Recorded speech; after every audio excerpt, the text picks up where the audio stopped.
जैसा कि प्रॉमिस किया था, the beginning after the end लेके आऊंगा 3 दिन के अंदर। अगर आप लोग लाइक टारगेट कंप्लीट करते हो तो चलो लेके आया हूँ। और आज के लिए भी लाइक टारगेट है। अगर आप अगला एपिसोड जल्दी देखना चाहते हैं तो फिर 300 लाइक्स और 100 कमेंट्स पूरे कर दीजिए। पिछले एपिसोड में हमने देखा था आर्ट टेसिया को बचा के उसके किंगडम यानी एलिनोर में लाता है और हमें यहाँ पे पता चलता है टेसिया एलिनोर की प्रिंसेस है। अब वो सब कुछ बाकी किंग एल्डुइन को और बाकी सबको एक्सप्लेन करता है और उन सबको कहता है कि उसे स्पेन अपने घर पे जाना है। अब आगे एपिसोड के शुरू में हम आर्ट को कहते हुए देखते हैं, मुझे पता नहीं आप लोग मुझ पर विश्वास करेंगे कि नहीं, पर टेस या प्रिंसेस वो अभी सेफ है और मैं अपनी घर स्पेन में जाना चाहता हूँ। वो घर जाएगा। ये सुनते ही टेसिया कहती है, क्या तुम ऑलरेडी जा रहे हो आर्ट? उसे ऐसा बिहेव करते हुए देख के किंग और क्वीन देखते हैं। दूसरी तरफ वेरियन वो भी स्माइल करता है। यह सुन के आर्ट कहता है, मुझे हिस्ट्री पता है और अब मुझे नहीं लगता कि एक ह्यूमन को एल्फ किंगडम में रहना चाहिए। और उसके अलावा भी मुझे अभी ये देखना है कि मेरी फैमिली वो सेफ है कि नहीं, और मुझे उनको ये भी बताना है कि मैं खुद भी सेफ हूँ। किंग एल्डुइन कहता है, हाँ मैं तुम्हारी बात समझ गया, पर मैं क्या कर सकता हूँ? मैं तुम्हें शुक्रिया कहता हूँ कि तुमने हमारी बेटी को बचाया। उसके लिए तुम्हें कोई रिवॉर्ड देना चाहिए, पर टेलीपोर्टेशन गेट जिसका इस्तेमाल करके तुम लोग यहाँ पे आए हो, ये हर 7 साल में एक बार खुलता है। एक कॉन्फ्रेंस समिट होता है तभी। अभी भी सिर्फ 5 साल बचे हुए हैं उसके ओपन होने में। ये सुन के आर्ट थोड़ा सा दुखी होता है, पर वो कहता है वो कुछ लोगों को भेज सकता है ताकि उसके मॉम डैड को ये पता चले कि वो ठीक है। तब तक तुम्हें चिंता करने की ज़रूरत नहीं आर्ट, हम तुम्हारी खातिरदारी करेंगे और हम कल ही स्कॉट भेजने की तैयारी करते हैं। ये सुन के आर्ट खुश होता है और थैंक यू कहता है। कुछ देर बाद हम उसे उसकी जगह यानी उसके रूम पे देखते हैं। वो नहाने जाता है, पर तभी उसे बहुत दर्द फिर से होने लगता है। ये दर्द दिन ब दिन और ज़्यादा बदतर होते जा रहा है। कुछ देर बाद उसे हम बैठा हुआ देखते हैं। उसके हाथ में हम उसी अंडे को देखते हैं। उसी अंडे को हम ग्लो होते हुए देखते हैं। वो सोचता है, मुझे नहीं पता है सिल्विया मुझे क्या करना है। आई विश कि तुम यहाँ पे होते। पर तभी दरवाज़ा नॉक होता है। वो अंदर आने के लिए कहता है। जब वो दरवाज़ा खुलता है, वहाँ पे टेस खड़ी हुई थी और वो आते ही उसे अपने सर से एक हेडबट मारती है और कहती है, पहले तो तुम मेरी फैमिली से कोल्डली बातें करते हो और यहाँ पे आके ही तुम जाना चाहते हो। पर आर्ट उसे समझाता है वो उसकी फैमिली से अच्छे से बातें कर रहा था ताकि वो रिस्पेक्टफुल लगे, क्योंकि वो किंग और क्वीन है और उसने उसे क्यों बताया नहीं। ये सुनते ही टेस कहता है टे, और ये देख के आर्ट को बहुत गुस्सा आता है। पर तभी टेस उसे फिर से कहती है, फिर भी मैं नहीं चाहती हूँ कि तुम यहाँ से जाओ। तुम वो पहले हो जो कि मेरे दोस्त। ये सुन के आर्ट बहुत खुश होता है और उसे पकड़ते हुए कहता है, कम ऑन क्राई बेबी, अब मुझे ये जगह नहीं घुमाओगी। कुछ देर बाद टेसिया उसे घुमाने लगती है। उसे अपनी फेवरेट जगह पे भी ले आती है, यहाँ तक कि उस जगह में अपने फेवरेट फ्लावर्स वो भी उसे दिखाती है और उसे देती। पर तभी आर्ट को कुछ महसूस होता है। वो उसके हाथ को पकड़ता है और उसे नीचे की तरफ खींचता है और तभी देखते हैं एक छोटे से चाकू को पकड़ता है जो कि दूर से किसी ने फेंका था, उसको पकड़ता है और वो उस तरफ हमला करने के लिए आगे बढ़ता है। पर तभी जब वो जाता, हम देखते हैं वहाँ पे एल्डर वेरियन। वो उसे देखते ही कहता है, हेलो। आर्ट डर जाता है और कहता है, क्या तुम अपने पोती पर ऐसे हमला कैसे कर सकते हो? इसकी वजह से हो सकता है वो मर सकती थी। पर वो समझाता है, नहीं, इससे तो कोई नहीं मरता, पर जो तुम्हारे पास है उससे जरूर। वैसे ग्रेट रिएक्शन, अब मुझे समझ आया कैसे तुमने कुछ स्लेव ट्रेडर्स को मारा था। तभी वहाँ पे टेस आती है और कहती है, ग्रैंडपा ऐसे उसे टीज करना बंद कीजिए। पर वो ये सुन के कहता है, टीज? हाँ, तुम्हें जानना चाहिए मैं यहाँ पे क्यों आया हूँ। ये सुन के आर्ट थोड़ा सा डर जाता है और सोचता है, क्या वो यहाँ पे आखिर क्यों आया है। वो कहता है, बहुत समय के बाद मैं किसी ऐसे इंटरेस्टिंग पर्सन से मिला हूँ। और तभी आर्ट को एक लकड़ी का तलवार गिफ्ट करता है और कहता है, चलो देखते हैं तुम आखिर किस मिट्टी के बने हो। कुछ देर बाद वो तलवार हम आर्ट के हाथ में देखते हैं और वो तलवार आते ही आर्ट उसमें माना इम्ब्यूट करके एक स्लैश एल्डर वेरियन के गर्दन की तरफ करता है, जो देख के टेसिया डर जाती है। पर एल्डर वेरियन वो स्माइल करता है और कहता है, स्कैरी लिटिल ब्रैट। उसने अपनी माना की मदद से उसकी तलवार को सह लिया था। वो एल्डर वेरियन को कभी स्लैश करता है और एल्डर वेरियन उसकी अटैक को डॉज करता है और वो अटैक करता है फिर से। ऐसे करते करते दोनों एक दूसरे पर हमला करने लगता है। पर आर्ट सोचता है ये बहुत ताकतवर है, मैं इसके साथ कीप अप भी नहीं कर पा रहा हूँ। वो तभी जंप करके मारने जाता है, पर देखते हैं एल्डरबेरियन अपने एल्बो से उसे एक मारता है, जिसके वजह से वो बहुत दूर चला जाता है। उसकी तलवार भी गिर जाता है, पर वो उसे अपने पैरों से पकड़ लेता है और देखते हैं एक खतरनाक स्लैश उसके ऊपर मारता है, पर उसको भी आसानी से एल्डरबेरियन रोक लेता है और सोचता है मेरे माना के साथ भी मैं इसके साथ कीप अप नहीं कर पा रहा हूँ। वो उसे अटैक करने के लिए भागता, पर तभी इंस्टेंटली उसके पीछे वो आ जाता है। एक किक से उसे मारने की कोशिश करता, पर आर्ट जंप करता है और घूमते हुए उसके सर में अपने तलवार से मारता है। एल्डरबेरियन अपने माना से रोकने की कोशिश करता, पर फिर भी उसे टच कर जाता है। इस तरफ आर्ट को देखते हैं वो बहुत दूर चला जाता है। ये देख के टेसिया उसके पास दौड़ते हुए आती है और कहती है आर्ट आर्ट ग्रैंडपा, तुम लोग ठीक हो ना? कुछ देर बाद एल्डरबेरियन के फोरहेड पे उस तलवार को लगने की निशान देखते हैं। वो कहता है लगता है मैं ये डिजर्व करता था, मैं कुछ ज़्यादा ही एरोगेंट हो गया था, पर ये देख के अच्छा लगा कि तुम मुझ पर एक हिट तो कर पाए। पर टेस गुस्सा होके ग्रैंडपा के पास जाके उसे जोर से पिंच करती है और कहती है इसके बाद और ऐसा मत करिएगा, आर्ट को ऐसे टीजिंग मत करिएगा, आपको शायद उसको और हल्के में लेना चाहिए था। पर ये सुन के वो कहता है क्या हल्के में? मैं अगर थोड़ा सा और हल्के में लेता तो यहाँ पे वो मुझे बुली कर रहा होता। ये सुन के आर्ट हंसता है और कहता है मैं बहुत ऑनर्ड हूँ, एल्डरबेरियन मेरे बारे में ये सोचता है। ये सुनते ही वेरियन उसकी तरफ बहुत तीखी नज़रों से देखता है और कहता है क्या ऑनर्ड हो? अगर ऐसी ही बात है तो फिर मेरा डिसाइपल बन जाओ, मेरा शिष्य बन जाओ। आर्ट ये सुनते ही चौंकता है और कहता है क्या अब सीरियस है? वो कहता है क्यों नहीं होऊंगा। पर आर्ट कहता है मैं कैसे हो सकता हूँ? फर्स्ट ऑफ ऑल मैं एक ह्यूमन हूँ और यहाँ पे एक ह्यूमन को रहना अलाउड भी नहीं है। पर वो कहता है तुम पर कोई भी हाथ नहीं उठा सकता जब तक तुम मेरे अंडर में हो। पर आर्ट फिर भी नहीं मानता और कहता है फिर भी मैं ये भी नहीं जानता मेरे पेरेंट्स वो ठीक है कि नहीं, या फिर वो लोग भी नहीं जानते कि मैं ज़िंदा हूँ कि नहीं। ये सुन के बेरियन कहता है ठीक है, अगर मान लो एक रास्ता हो जिससे तुम्हारी पेरेंट्स को पता चल जाए कि तुम जिंदा हो या फिर तुम्हें पता चल जाए वो ठीक है, क्या ये तुम्हारे लिए इनफ होगा? वो नरेट करता है मैं थोड़ा सा इम्पेशेंट हो गया था, पर हमारे छोटे से फाइट के दौरान मुझे इतना तो पता चला तुम्हें बहुत दर्द हो रहा है तुम्हारे माना कोर में, है ना? और ये आते ही जा रहा है। ये सुनते आर्ट चौंकता है और कहता है आपको कैसे पता? पर वो कहता है मैं कैसे जानता हूँ? इससे बड़ी बात यह है तुम इसकी रीज़न भी नहीं जानते कि तुम्हें ये दर्द क्यों हो रहा है, या तक कि तुम बीस्ट व्हील क्या है ये भी नहीं जानते। ये सुन के वो सोचता है क्या बीस्ट व्हील, ये टर्म ये मैंने पहले कभी नहीं सुना है। पर यह सुनते ही मेरे दिमाग में सिल्विया की वो बात तो याद आ रहा है जब उसने मेरे कोर को हिट किया था। अब वेरियन बोलने लगता है आई एम श्योर अब तक तुमने किसी ना किसी माना बीस्ट को देखा तो ज़रूर होगा, पर एक बीस्ट इतना पावरफुल हो सकता है कि वो लगभग कैटेगरी ए या फिर उससे हायर हो सकता है, जिसके पास बहुत ज़्यादा एबिलिटीज़ होते हैं। वो इसे पास ऑन करते हैं अपने व्हील के रूप में या फिर अपने वंश को इनहेरिट कराते हैं। मैं तुमसे ये कभी नहीं पूछूंगा कि तुम्हारे अंदर इतना पावरफुल बीस्ट व्हील कैसे आया, पर हाँ जिस स्टेज पे तुम अभी हो, तुम्हारा बॉडी अभी है, इतना बता सकता हूँ कि ये तुम्हें तुम्हारी अच्छाई से ज़्यादा तुम्हारी बुराई कर रहा है। आर्ट पूछता है जिस हिसाब से आप ये सब मुझसे बोल रहे हैं क्या आपके पास भी बीस्ट व्हील है? ये सुन के वो अपना बीस्ट व्हील बाहर निकालते हुए कहता है हाँ मेरे पास जो बीस्ट व्हील है वो है टैमर। पर सुनो मुझे पता है कि ये बहुत इम्पोर्टेंट है कि तुम अपने फैमिली के पास वापस जाओ, पर मैं इतना बताऊँ कि जो पावर तुम्हारे अंदर है, जो व्हील तुम्हारे अंदर है, उसे तुम्हारा ये इमेच्योर बॉडी अच्छे से हैंडल नहीं कर सकता, और इसे जल्दी ही कंट्रोल अगर नहीं कर पाओगे तो फिर ये पावर अंदर से तुम्हें डिस्ट्रॉय कर देगा। सीन शिफ्ट होता है, हम अब आर्ट को सोए हुए देखते हैं, पर वो सोए हुए कुछ अजीब सा फील कर रहा था, जैसे कि उसके ऊपर कोई मॉन्स्टर बैठा हुआ है जो कि उसे पोजेस करना चाहता है। पर तभी हमें आवाज़ सुनाई देता है गुड मॉर्निंग आर्ट, उठ जाओ। उसके ऊपर हम टेस को बैठा हुआ देखते हैं। आर्ट थोड़ा सा आँख खोलता है और कहता है नहीं शैडो मॉन्स्टर, और 5 मिनट। ये सुनते ही टेस को बहुत गुस्सा आता है। कुछ देर बाद हम उन दोनों को बैठे हुए देखते हैं।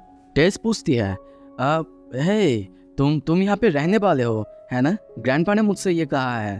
पर आर्ट कहता है, मुझे अभी तक क्लियर नहीं है, पर मुझे लगता है कि ये एल्डरबेरियन के साथ मैं जो ट्रिप पे जाने वाला हूँ उससे आने के बाद ही पता चलेगा प्रिंसेस।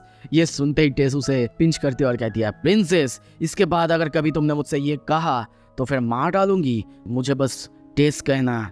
कुछ देर बाद आर्ट रेडी होके आ रहा था, पर तभी नीचे से आवाज़ सुनाई देता है। एल्डुइन अपने पापा से कह रहा था कि आर्ट को यहाँ पे रहने देना ठीक नहीं है। हाँ, माना कि उसने हमारी बेटी को बचाया था, पर फिर भी वो एक ह्यूमन है और एक ह्यूमन के लिए यहाँ पे रहना वो सही नहीं है। यहाँ तक कि टेस की मॉम वो भी यही कह रही थी, एल्डरबेरियन को समझा रही थी, पर वो समझता ही नहीं। उल्टा कहता है, नहीं, जो मैंने डिसीजन लिया है वो बिल्कुल सही है, और वैसे भी टेसिया वो भी मुझसे सहमत है। टेस को हम नोट करते हुए देखते हैं, पर उन लोगों के इतना समझाने के बाद भी वो नहीं मानता।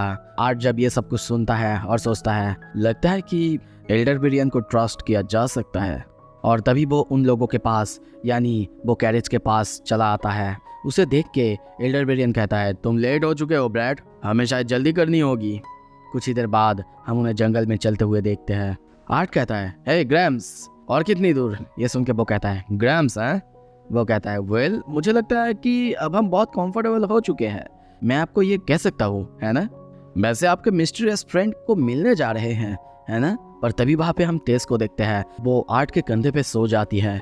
एल्डरबेरियन कहता है, वो बहुत सुबह सुबह उठी थी, जिसकी वजह से शायद वो अभी सो चुकी है, और मुझसे बस तुम्हारे बारे में ही कह जा रही थी, और इसी वजह से शायद वो सो गई है। वो इस पूरे किंगडम की प्रिंसेस है, जिसके वजह से वो बहुत ज़्यादा लोनली है।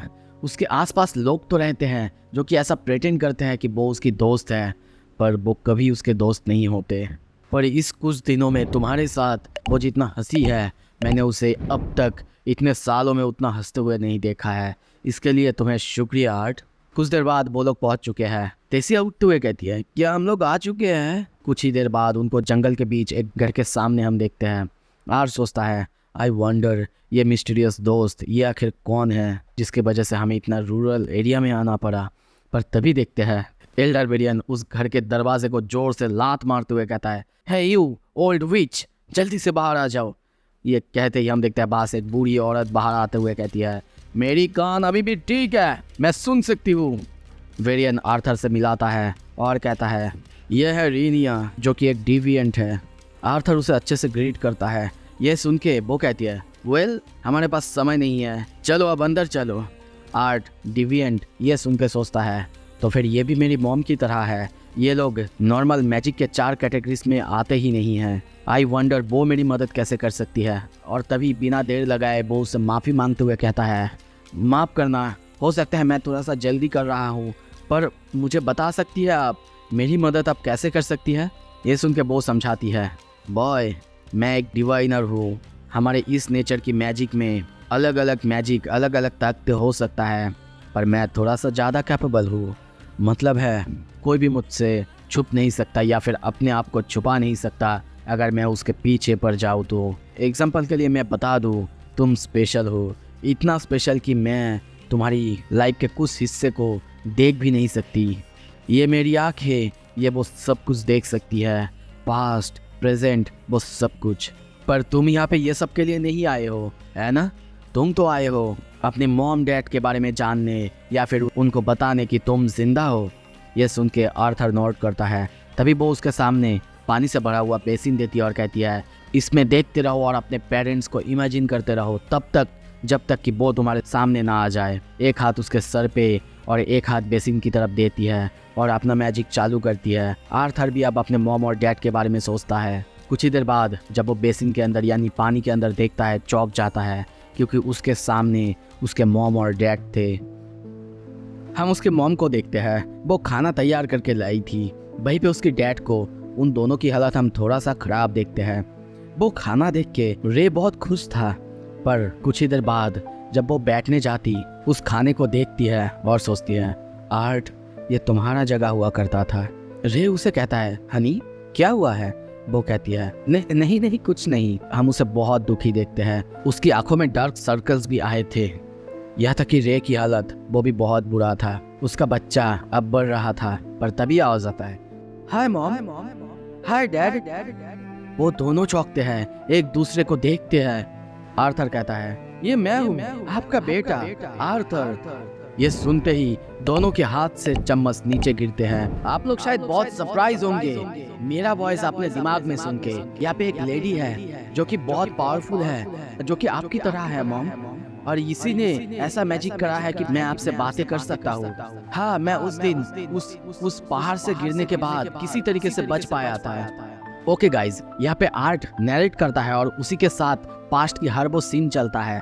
तो मैं वैसे ही सीन्स को चलाऊंगा और आर्ट की बातों को नैरेट करूंगा। हाँ, मैं जिंदा हूँ मॉम। डैड, मैं बिल्कुल सेफ हूँ, पर इसे आप सीक्रेट रखना कि मैं अभी एलिनोर यानी एल्फ किंगडम में हूँ।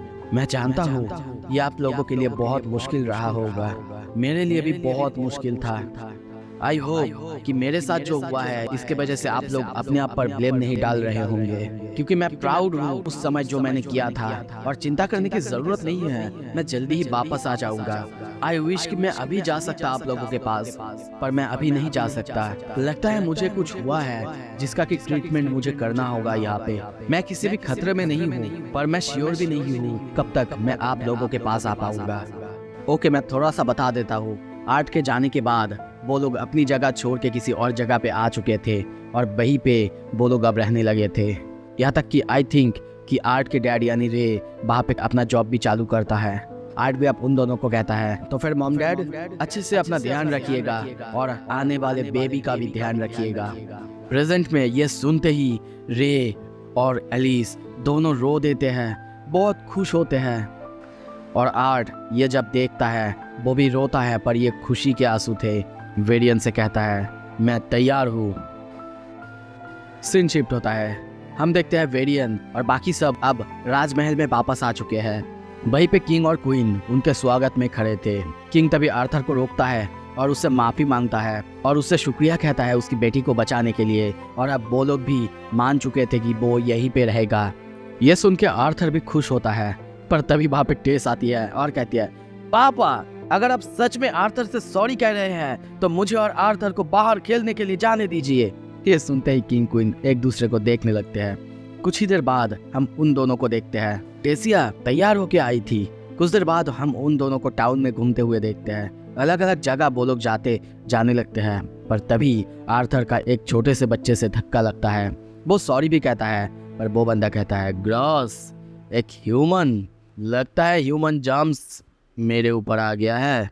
और तभी उस बंदे को देखते हैं। वो कहता है, एल्डर वेरियन ने तुम्हें फेवर किया है, इसका मतलब ये नहीं कि तुम यहाँ पे बिलोंग करते हो। उसके पीछे और भी बहुत सारे बच्चे को देखते हैं। वो लोग आर्थर को बुली करने लगते हैं। तेसिया उनको संभालने की कोशिश भी करती। वो तेसिया को भी कहती है, प्रिंसेस आपकी काइंडनेस बहुत अच्छी है, पर इसका मतलब ये नहीं आप एक प्रिंसेस होके एक ह्यूमन के साथ ऐसे घूमेंगे। हेलो मी फेरिथ इब्सर एस्कॉर्ट यू। पर ये नाम सुनते ही आर्थर उसके ऊपर हंसने लगता है। आर्थर टेसिया वो दोनों मिलकर उसके मजाक उड़ाने लगते हैं। पर कुछ देर बाद आर्थर वहां से माफी मांग के निकल जाना चाहता है, पर वो बंदा तभी उन दोनों को रोकता है। गुस्से में कहता है, तुम्हें लगता है मैं तुम्हें ऐसे ही जाने दूंगा? और तभी देखते हैं वो उसे डुएल के लिए चैलेंज करता है। ये देख के वहां पे सब कोई चौंकते हैं। टेसिया आर्थर के सामने आती है और कहती है, हाउ डेयर यू, तुम एल्डर वेरियन के डिसाइपल के साथ डुएल करना चाहते हो? हाँ, हो सकते हो तुम एक नोबल ब्लड का, पर फिर भी तुम्हें अपनी जगह जानना चाहिए फ्रेरिथ। पर वो बंदा हार मानने के लिए तैयार नहीं था। वो समझाता है, मेरे पापा ने मुझसे कहा है कि अपने प्राइड को कभी नीचे जाने मत देना। ह्यूमन, क्या तुम तैयार हो डुएल के लिए? आर्थर अपने आसपास देखता और सोचता है, क्या डुएल? क्या ये चीज़ यहाँ पे इतना सीरियस है? फ्रेरिथ वो कहता है, प्रिंसेस प्लीज ऑफिशिएट कीजिए इस डुएल को। अब प्रिंसेस के पास कोई रास्ता नहीं था। वो तैयार होती है और उन दोनों को डुएल स्टार्ट करने के लिए कहती है। पर वो बंदा वो तैयार होता है उसे मारता उससे पहले ही हम देखते हैं आर्थर एक पंच मारता है, जिससे वो बंदा बहुत बहुत दूर चला जाता है। ये देख के वापस सब कोई चौंके हुए थे। आर्थर सोचता है, क्या बस इतना ही? दूसरी तरफ अब ये देख के तभी टेसिया उसकी हाथ को पकड़ती है और उसे लेके भागने लगती है, सारा जगह घुमाने लगती है। कुछ देर बाद वो लोग एक जगह पे खड़े हुए थे, नीचे देख रहे थे। तभी टेसिया पूछती है, आर्थर तुम्हारी ट्रेनिंग वो कल शुरू हो रही है ना? क्या तुम नर्वस नहीं हो? आर्थर ये सुन के पास्ट की बात सोचता है, जब वेरियन ने उसे कहा था, आई एम नॉट श्योर तुमको अब तक कैसे ट्रेनिंग दिया गया था या फिर कैसे सिखाया गया है, पर मैं इतना बता सकता हूँ, मेरा ट्रेनिंग वो ईजी नहीं होगा। तुम्हारी जिंदगी पूरी तरह से हेल बन जाएगा, पर अगर तुमने इसे इंड्योर कर लिया तो तुम बहुत बहुत ताकतवर बन जाओगे। क्या तुम तैयार हो इसके लिए ब्रैड? तभी प्रेजेंट में आर्थर कहता है, मैं पूरी तरह से एक्साइटेड हूँ। यहाँ पे आने के लिए मैंने बहुत बहुत कुछ सहा है। द ट्रेनिंग, मेरे पेरेंट्स को देखना, मैं एक्साइटेड हूँ, बहुत ज़्यादा एक्साइटेड हूँ इस सब के लिए। मैं अब वेट नहीं कर सकता फ्यूचर में मेरे लिए क्या रखा है। सो गाइज, इसी के साथ the beginning after the end का सीज़न 1 ख़त्म हो जाता है।